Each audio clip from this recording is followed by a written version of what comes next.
Assalamualaikum warahmatullahi wabarakatuh. Selamat datang di Institut Ilmu Kesehatan dan Teknologi Muhammadiyah Palembang. Saya dengan Dwi Handayani. Pada hari ini merupakan mata kuliah anatomi dan fisiologi, khususnya terkait anatomi sistem kardiovaskuler.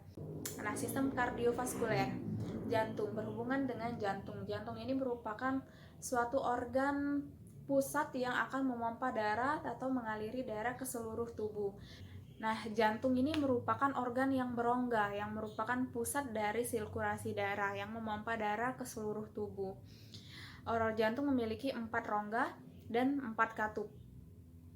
Berat dari jantung ini berkisar antara 250 sampai 350 gram atau sebesar kepalan tangan orang dewasa. Letaknya di dalam rongga toraks tepat di mediastinum. Nah, jantung ini memiliki 4 ruangan, yaitu ada atrium kanan, ventrikel kanan, atrium kiri, dan ventrikel kiri. Dan masing-masing dari atrium ke ventrikel itu ada katup-katup yang memisahkan atau memberikan sekat antara atrium dan ventrikel agar darah tidak kembali lagi ke atrium. Kemudian lapisan dinding jantung. Terdapat 3 lapisan dinding jantung. Yang pertama dapat dilihat adalah lapisan paling luar atau epikardium, di mana lapisan ini melindungi jantung dan terdapat di bagian paling luar. Kemudian selanjutnya adalah lapisan tengah jantung atau disebut miokardium. Nah, lapisan ini dindingnya tebal karena memiliki peran dalam kontraksi jantung nantinya. Kemudian yang ketiga adalah endokardium.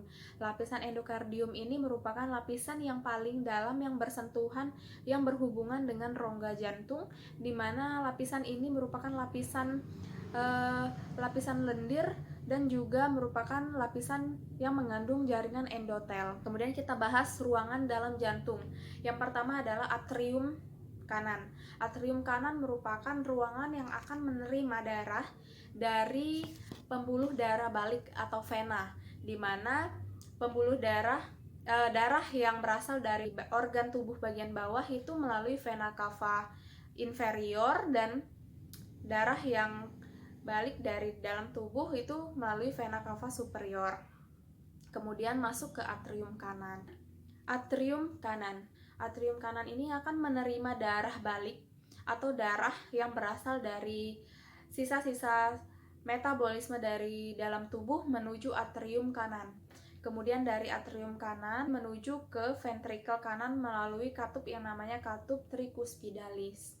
Dari ventrikel kanan ini dindingnya sedikit lebih tebal dari atrium kanan karena ventrikel kanan akan memompahkan darah menuju ke arteri pulmonari atau menuju ke paru-paru dan melewati katup yang namanya katup pulmonari.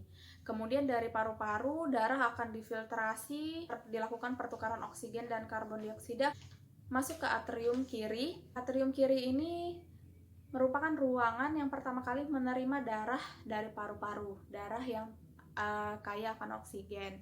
Kemudian dari atrium kiri itu akan dipompakan ke ventrikel kiri. Nah, ventrikel kiri ini, dari atrium kiri ke ventrikel kiri ini ada katup yang namanya katup cuspidalis. Kemudian ventrikel kiri itu memiliki dinding yang lebih tebal, paling tebal dari ruangan lainnya, karena dia akan mengkontraksikan darah menuju ke aorta dan dipompakan ke seluruh tubuh, sehingga ventrikel kiri ini memiliki tekanan yang lebih tinggi. Nah, ketika ventrikel kiri memompahkan darah ke aorta, itu akan melewati katup yang namanya katup aorta. Kemudian aorta akan menyebarkan ke seluruh tubuh. Kemudian kita masuk ke pembuluh darah. Aorta merupakan pembuluh darah arteri yang paling besar. Nah, pembuluh darah arteri yang paling besar ini kita sebut dengan aorta. Aorta ini berjalan dari mulai keluar dari jantung, kemudian menembus diafragma dan berjalan ke sepanjang rongga abdomen. Nah, dari aorta ini akan bercabang lagi menjadi arteri-arteri yang lebih kecil ke seluruh tubuh. Nah, dari arteri ini akan bercabang-cabang lagi menjadi pembuluh darah rambut yang disebut dengan arteriola. Dari arteriola ini akan bermuara ke kapiler. Nah, di kapiler darah inilah maka nutrisi, kemudian oksigen akan dihantarkan ke setiap sel, kemudian sel akan melakukan metabolisme, dan hasil-hasil metabolisme itu akan dikeluarkan lagi melalui kapiler darah dan diangkut kembali ke jantung melalui vena.